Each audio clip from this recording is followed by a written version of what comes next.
ಪಶುಪಾಲನಾ ಇಲಾಖೆಯಲ್ಲಿ ಸಹಾಯಕ ಹುದ್ದೆ ಮತ್ತು ಇತರ ವಿವಿಧ ಹುದ್ದೆಗಳ ನೇಮಕಾತಿ ನಡೆಯಲಿದ್ದು, ಇದಕ್ಕೆ ಯಾವುದೇ ರೀತಿಯ ಪರೀಕ್ಷೆ ಇರುವುದಿಲ್ಲ. ನೇರ ನೇಮಕಾತಿಗಳ ಮೂಲಕ ಅಭ್ಯರ್ಥಿಗಳನ್ನು ಆಯ್ಕೆ ಮಾಡಲಾಗುವುದು.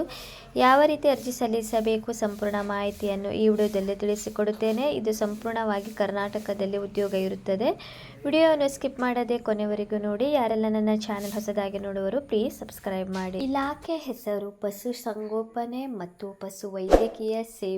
ಕರ್ನಾಟಕದಲ್ಲಿ 400 ಹುದ್ದೆಗಳ ನೇಮಕಾತಿ ನಡೆಯಲಿದ್ದು, ಹುದ್ದೆಗಳ ಹೆಸರು ವೆಟರ್ನರಿ ಆಫೀಸರ್ ಹುದ್ದೆಗಳಾಗಿದ್ದು, ಆಯ್ಕೆಯಾದ ಅಭ್ಯರ್ಥಿಗಳಿಗೆ ಕರ್ನಾಟಕದಲ್ಲಿ ಉದ್ಯೋಗ ಇರುತ್ತದೆ.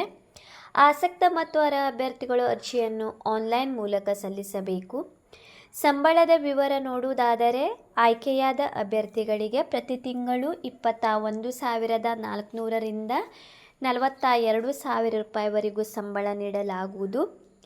ವಯೋಮಿತಿ ಕನಿಷ್ಠ 18 ವರ್ಷ ಮತ್ತು ಗರಿಷ್ಠ 35 ವರ್ಷ ಹೊಂದಿರಬೇಕು. ವಯೋಮಿತಿ ಸಡಿಲಿಕೆ 2A, 2B, 3A, 3B, OBC ಅಭ್ಯರ್ಥಿಗಳಿಗೆ 3 ವರ್ಷ, SC, ST ಯವರಿಗೆ 5 ವರ್ಷದ ವಯೋಮಿತಿ ಸಡಿಲಿಕೆ ನೀಡಲಾಗುವುದು. ಶೈಕ್ಷಣಿಕ ಅರ್ಹತೆ ಅಭ್ಯರ್ಥಿಯು BVSC, BVSC ಅಥವಾ AH, BSc ಪದವಿ ಮಾನ್ಯತೆ ಪಡೆದ ಮಂಡಳಿ ಅಥವಾ ವಿಶ್ವವಿದ್ಯಾಲಯದಿಂದ ಪೂರ್ಣಗೊಳಿಸಿರಬೇಕು. ಆಯ್ಕೆ ವಿಧಾನ: ಇದಕ್ಕೆ ಯಾವುದೇ ರೀತಿಯ ಪರೀಕ್ಷೆ ಇರುವುದಿಲ್ಲ. ನೇರ ನೇಮಕಾತಿಗಳ ಮೂಲಕ ಸಂದರ್ಶನ ನಡೆಸಿ ಅಭ್ಯರ್ಥಿಗಳನ್ನು ಆಯ್ಕೆ ಮಾಡಲಾಗುವುದು. ಅರ್ಜಿ ಸಲ್ಲಿಸಲು ಜೂನ್ 14ನೇ ತಾರೀಕಿನಿಂದ ಜೂನ್ 24ರವರೆಗೆ ನೀವು ಅರ್ಜಿಯನ್ನು ಸಲ್ಲಿಸಬಹುದು. ಬನ್ನಿ ಹಾಗಾದರೆ ನೋಟಿಫಿಕೇಷನ್ನಲ್ಲಿ ಏನಿದೆ ಅಂತ ಮಾಹಿತಿ ತಿಳಿಸಿಕೊಡುತ್ತೇನೆ. ಅದೇ ರೀತಿ ಯಾವ ರೀತಿ ಅರ್ಜಿ ಸಲ್ಲಿಸಬೇಕು ಸಂಪೂರ್ಣ ಮಾಹಿತಿಯನ್ನು ಮತ್ತು ಹುದ್ದೆಗಳ ವರ್ಗೀಕರಣವನ್ನು ತಿಳಿಸಿಕೊಡುತ್ತೇನೆ. ವಿಡಿಯೋ ಸ್ಕಿಪ್ ಮಾಡದೆ ಕೊನೆವರೆಗೂ ನೋಡಿ.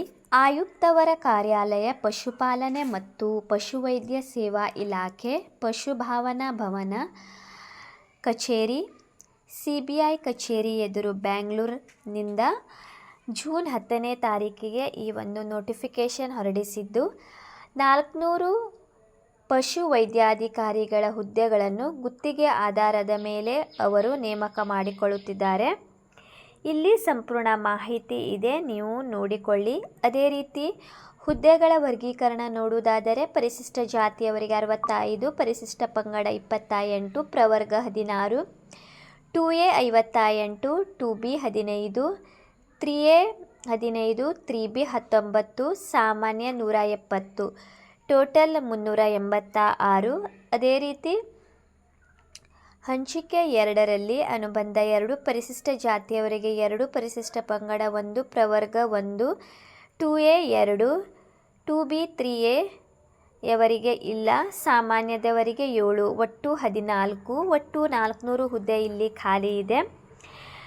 ನೀವು ಅಪ್ಲಿಕೇಶನ್ ಹಾಕುವಾಗ ನೀವು ನಿಮ್ಮ ಒಂದು ಶೈಕ್ಷಣಿಕ ಅರ್ಹತೆ, ಅದೇ ರೀತಿ ಚಾಲ್ತಿಯಲ್ಲಿರುವ ಪಶುವೈದ್ಯಕೀಯ ಪರಿಷತ್ತಿನ ನೋಂದಣಿ ಪ್ರಮಾಣಪತ್ರ, ಅದೇ ರೀತಿ ಘಟಿಕೋತ್ಸವ ಪದವಿ ಪ್ರಮಾಣಪತ್ರ, ಜನ್ಮ ದಾಖಲೆ ಪ್ರಮಾಣಪತ್ರ ಬೇಕು. ಇದನ್ನೆಲ್ಲ ನೀವು ನೋಡಿಕೊಳ್ಳಿ.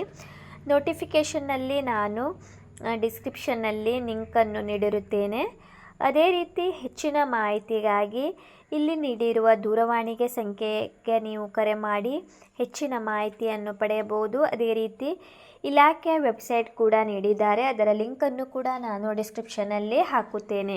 ಈ ಮಾಹಿತಿ ಇಷ್ಟವಾದರೆ ನನ್ನ ಚಾನಲನ್ನು ಸಬ್ಸ್ಕ್ರೈಬ್ ಮಾಡಿ ಮತ್ತು ಪಕ್ಕದಲ್ಲಿರೋ ಬೆಲ್ಲೈಕನ್ನನ್ನು ಕ್ಲಿಕ್ ಮಾಡಿ.